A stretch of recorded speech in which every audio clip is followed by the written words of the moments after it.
আসসালামু আলাইকুম।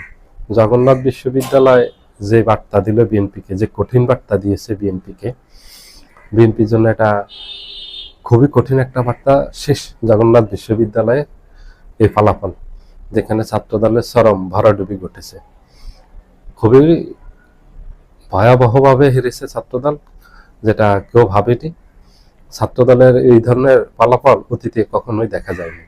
90-এর পর থেকে ছাত্রদল যেখানে নির্বাচন হয়েছে, ছাত্র সংসদ বিপুল বিজয় হয়েছে, বিপুল ভোটে বিজয় হয়েছে এবং পূর্ণ প্যানেল বিজয় হয়েছে, যেটা আমরা দেখেছি 90-এর দশকে।